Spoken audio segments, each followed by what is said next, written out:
afternoon. I'm really delighted to have been asked to be here, especially because historians are often not very cherished speakers. Today I hope to offer some highlights of American history, and I think these are real highlights for you that connect to what's happening right now.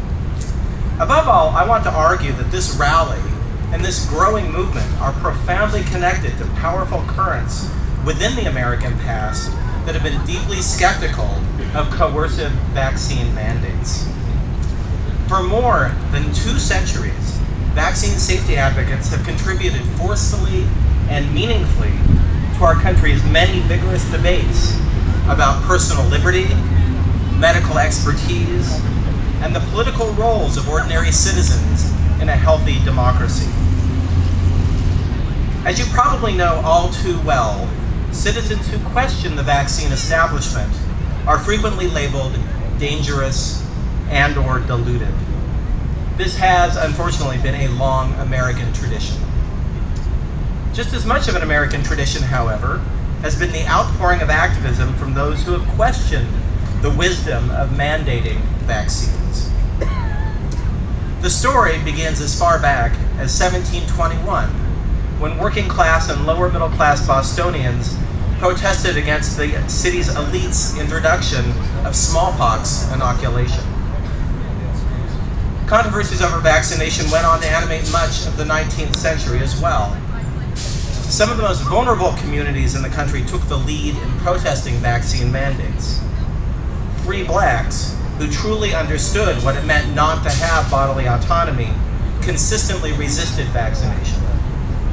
Indeed, one of our most important American heroes, Frederick Douglass, declared himself a steadfast opponent of compulsory vaccination. Other opponents included immigrants who had recently arrived in America from tyrannical countries in Europe and Asia. But it was not just the poor and most oppressed who resisted compulsory vaccination. Increasingly in the late 19th and early 20th centuries, middle-class citizens also made claims for full medical freedom. Some were concerned about the dangers of vaccination.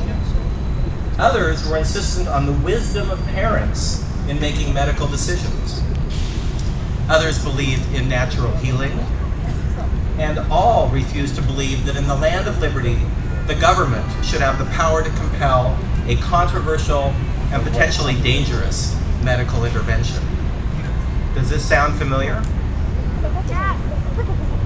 The result of all of this activism of ordinary citizens is that as late as the 1940s, only a minority of states had compulsory vaccination laws. And we can now see that such citizen activists were not only remarkably successful, they were also remarkably insightful. For example, they had quite legitimate concerns about the safety of the smallpox vaccination, the main vaccine of that era. A century ago, public health officials wouldn't give these safety concerns the time of day. But as a result of Dick Cheney's post-9/11 attempt to launch a massive anti-bioterrorism smallpox vaccination campaign, even mainstream public health officials have come to recognize the significant dangers of this quite crude vaccine. There were other important ways that vaccine skeptics a century ago were correct in their thinking. Today, we are rallying for personal rights.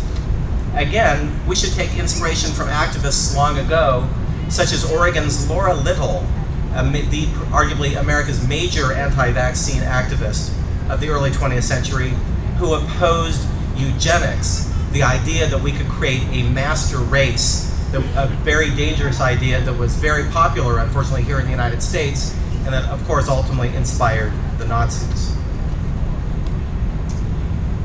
After a relatively quiet period during the middle of the 20th century, popular skepticism about vaccines reignited in the 1970s and 1980s, and many of you here were responsible for that reignition, as were people like Chicago pediatrician and medical heretic Robert Mendelsohn, Mothering Magazine, and the 1982 formation of DPT, or Dissatisfied Parents Together.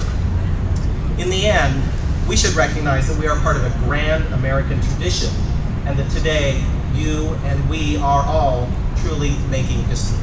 Thank you.